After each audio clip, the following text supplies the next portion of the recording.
Molweni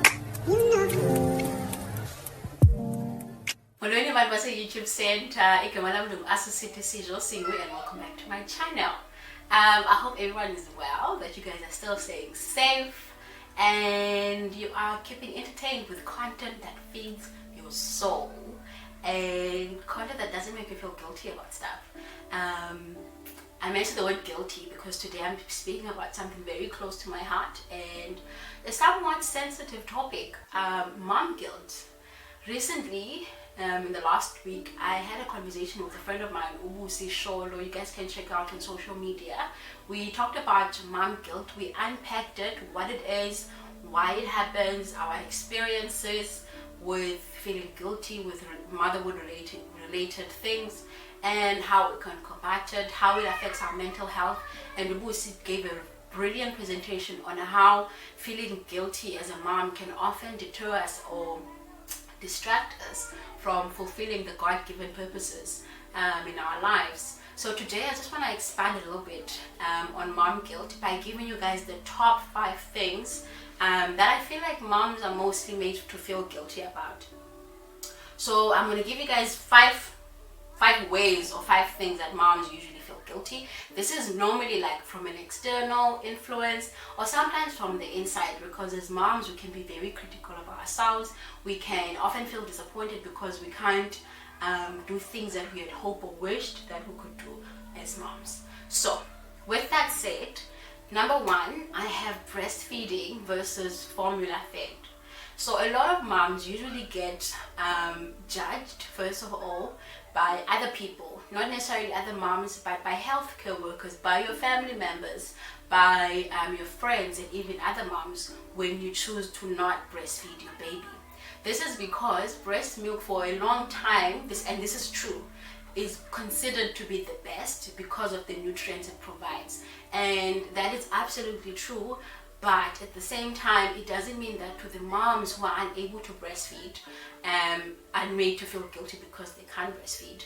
People cannot always be able to breastfeed because of a number of reasons. One of those reasons being sometimes babies struggle to latch. That's something that other moms or other babies can have.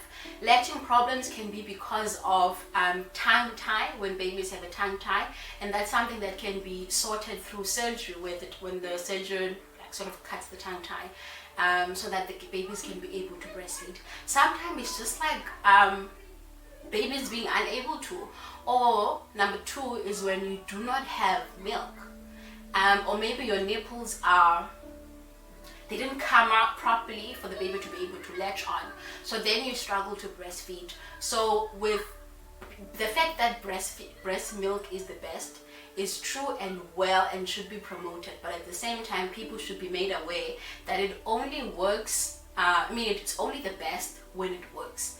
And so when it doesn't work, we have to find alternative ways to feed our children. And there's nothing to feel guilty about when you're finding alternative ways. There are people who choose not to do the actual breastfeeding, but they pump and feed their children. So I think it's called pumping, exclusively pumping, instead of exclusively breastfeeding. And other moms can choose formula. And what is often not mentioned, again, when it comes to breastfeeding is the emotional toll and the physical toll that it takes on a mother who is breastfeeding. This is because you are the only one solely responsible for feeding this baby throughout the night as well during the day. And what happens is that if you've gone back to work, you are up most of the time in the evening feeding the baby, and then in the morning you have to wake up and go to work. So obviously you're going to get physically exhausted from that process. So I want to actually just make it known that in as much as yes, breastfeeding is good for our babies, but it is good only if it works. So if it doesn't work, please do not feel guilty for finding alternative ways as a mom, because at the end of the day, what is important is you and the well-being of your child, and also your sanity is important in the process of being a mother. So that's number 1. Number 2, people are often made to feel guilty about the method that they use to bring their babies into the world. So we have C-section people versus the natural birth gang. I think this is also because there's a sense of people who are feeling superior because they were able to give birth naturally against those who chose to do C-section, or because C-section was an emergency due to either a child not being able to fetal distress, yes, because of fetal distress, or mom distress. And sometimes if you are often told that your hips are not wide enough to give babies, this is specific to the people who have big babies. So I feel like that narrative needs to change. And oftentimes as women, I find that we have this narrative in our heads that in order for us to be validated as women, we need to have endured the labor pains. And so when you are a mom and you didn't go through the process of labor pains and giving birth naturally, you feel like part of you has failed, that you are less than the people who have actually given birth naturally. And oftentimes mothers feel like they chose the easy way out of giving birth with C-section.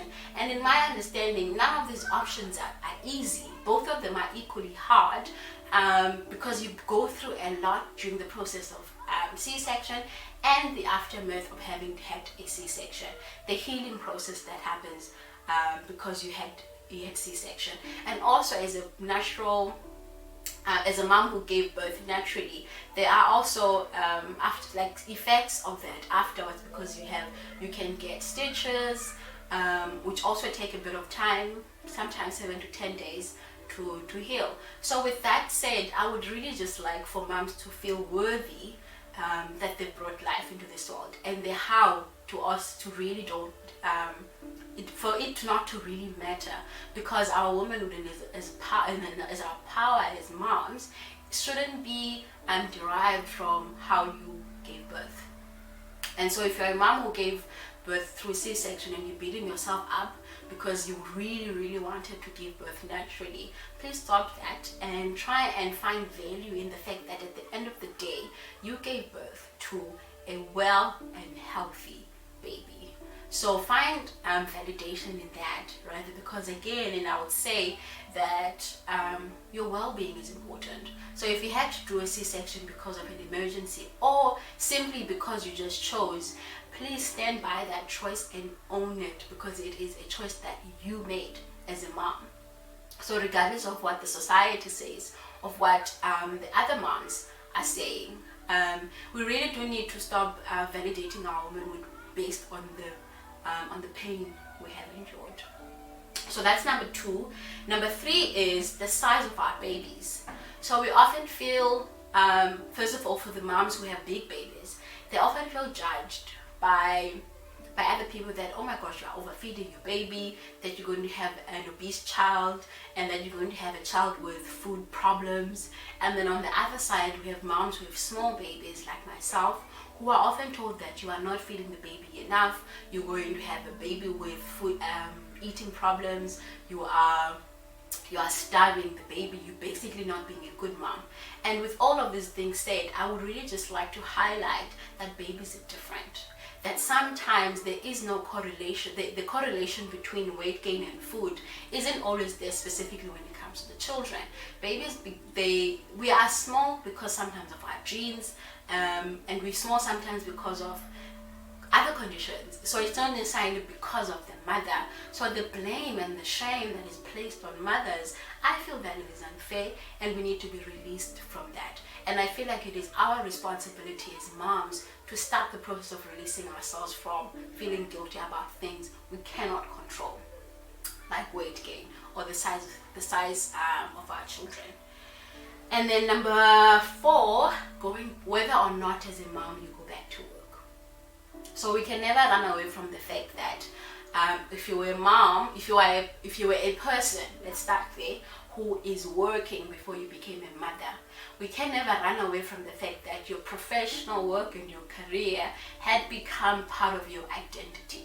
And so once you become a mother, you don't simply just dismiss that part of yourself and solely focus on becoming a mother and give up your goals, your career goals, give up your career dreams, your professional dreams, and the life that you've worked hard for and went to school for.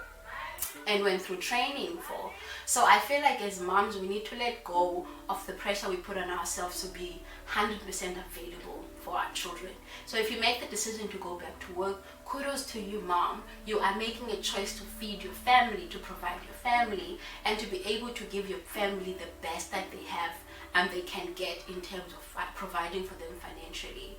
So there's really nothing to feel guilty about. You are not abandoning your baby. Yes, you will miss some of the first moments of children, but you get your own first.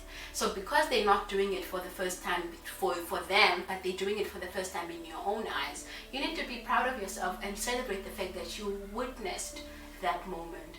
And children grow up really quickly. So there will be other moments that you don't miss. So as a world, I feel like we are empowered women. We are women who are multifaceted. We are women who have many talents, and so we should not restrict ourselves to just becoming mothers. And I feel like also at the same time, this will sort of help us prevent being resentful towards our children once they're old, because you don't want to be a mom who looks at your child and be resentful towards them because you gave up your dreams to become their mother. The children didn't ask you to do that. They didn't make you to do that. So you're the one who made that choice. So you should today choose to prioritize your goals and to prioritize your professional life and do both. Be a mother and a professional person. And also sometimes I find that moms often would put pressure on their children to provide for them a lifestyle that they want, because you have to buy this for me, you have to renovate my house, you have to do this for me because this is what I did for you. I think we have to remember that our children do not owe us anything, that they are individuals before they are children, just the same as we are also individuals before they are our children. And number 5, the last one, I feel that sometimes this one is amongst the mothers. I find it, specifically for me, I experienced it with other moms, where there was the sense of judgment when it comes to the development of the child, and there's this competition that whose child sits first, whose child can do tummy time better, whose child walks first, does this first, eats better. There's a whole lot of things that we as mothers judge each other about. And again, we have to remember and be cognizant of the fact that babies are different. My baby might start walking at 4 months. Okay, no, that can't happen. My baby can start walking beyond the 12th month mark, and yours could start walking at 10 months. It doesn't mean that your child is less smart than mine. It just means they are hitting their developmental milestones at different times. And just because your child started teething at 4 months and mine at 8 months, it doesn't mean my child is behind. It just means they are experiencing and they're going through life in different phases and paces. So, and if we could start there as moms, we would also avoid getting to a place in our lives where we compare children, even our own children, we compare them against each other, and not celebrating their individuality and not celebrating their differences. So if we could start while they're still young, I believe we could master treating children as individuals and as different. And so we have to stop feeling guilty, and we have to stop making other people feel guilty by the differences that they have and the different choices that they make. Choosing a C-section, choosing to give birth naturally, choosing to breastfeed, choosing to feed formula. All of those things are just choices that can be made and should be made, and we shouldn't be made to feel guilty about. And so mom guilt can often, if you are feeling guilty about everything and anything, it would not be surprising that you will start to experience feelings of depression and anxiety, because you're often feeling so down. You're feeling like you are letting yourself down. You start doubting your abilities and your capabilities as a mother, and you start wanting to be validated by other people, whereas you need to start looking from within and ooze these things out. And yeah, so if you are constantly feeling like that, it wouldn't be surprising. And so for us to avoid mom guilt, for us to avoid it becoming a mental health issue, We have to really own our choices, understand that we are different, validate ourselves, and believe in ourselves. And that as a mom, at the end of the day, when you go to bed, if you can say, all the choices I made today were in the best interest of my child, were in the best interest of me. All the stuff that I chose to do and not to do, it was stuff that suited me, my own needs, my own reality, and my own financial reality, not what the society expects me to do, not what the other moms expect me to do. So I came up with 5 ways that I think are very important for us as mothers to start practicing in order for us to protect our mental health and to prioritize our mental health. So the first one, it would be to start acknowledging that yes, I am feeling guilty about something, and accept the guilt and forgive yourself. Yes, you didn't make you didn't make the same choices other moms. You're missing some of the school meetings, some of the play dates with your children, and that's okay, because maybe at that time something else needed your attention and something else was a priority. So that's what you need to do. Acknowledge, accept, and forgive. The second one is to change your thoughts. So again, if you are feeling guilty because you've gone back to work, think about the benefits of you going back to work. Think about the financial benefits. Think about the life you'll be able to provide for your family. And if you had to stop breastfeeding because you needed to go back to work, so now you're feeling guilty about 2 things: the lack of nutrients that you're supposedly not giving to your children, as well as the fact that you are absent. Again, believe that you made a choice, and every choice that you've made, it was in the best interest of your child. So that's number 2. Number 3, we need to be resilient as mothers. And this starts by us remembering that our children are resilient and they are forgiving. So we need to do the same for us, be resilient and be forgiving towards ourselves. As mothers, we often speak so badly about ourselves, and we often find error and mistake in everything that we do. So also this, in terms of being resilient, it needs us to be courageous, to talk about the things that we're feeling guilty about, and have the courage to be vulnerable and express that this is how I'm feeling. Reach out to a friend, another mom friend, or a friend who's not a mom, or even your husband or a boyfriend. Just tell them about how you're feeling, because you will not be surprised to find out that you are not the only one and that your feelings are valid, and then you move on from there. So that was number 4. Number 5, we really do need to prioritize taking care of ourselves. That means taking an hour or 2 in the day to do what you want to do. Not to do what is expected of you as a mom, to do what you want to do. So this would mean just closing the door, grabbing a cup of coffee or tea, sitting on the couch or bed and reading, or watching a favorite series or favorite movies, and spend time with you, rejuvenate, so that you are able to pour from a full cup, a full and well-fed well, and so that you are full. So take responsibility for your own self-care. Take responsibility for making yourself feel good, so that everyone else around you can start feeling good about themselves. And so channeling your superpower or super mom by believing that you are an individual before you are a mom. So that means the individual needs to be taken care of. There's something I promised myself before I became a mom, that my children were coming into this world to fit into my own life. And so I promised myself that I wouldn't let my life revolve around them, that their life would revolve around me. So I would prioritize me and then them, so that when I'm prioritized, when I'm taken care of, I am able to take care of them. If I'm able to take care of my mental health, I'm able to take care of their mental health and teach them how to do the same. And so it also means that I need to continue smashing my goals. If I have goals in life, I need to continue doing that. Because I'm a mom, it doesn't suddenly mean that now I have to give up everything. I need to remember that I have the grace and the power to do both, to do everything, to be multifaceted, and to not be actually feel like I'm being selfish for doing the things that I love.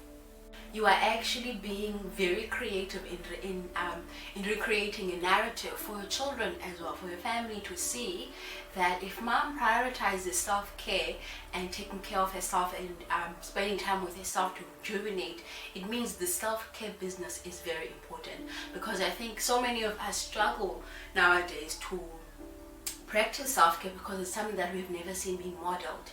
So if you can give yourself a chance to start modeling what you've never seen being done, or even if you did grow up in a family where your mom would take an hour or two to take care of herself. So start trying to create that narrative for your kids, and just showing them that it's important for you to take care of yourself as a mom and prioritize yourself.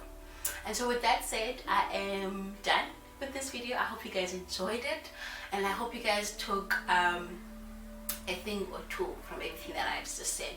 If you have any more other ideas of how moms can often feel guilty about stuff, if you have more things that you think maybe can be included as ways that moms can often feel guilty, you can just comment down below.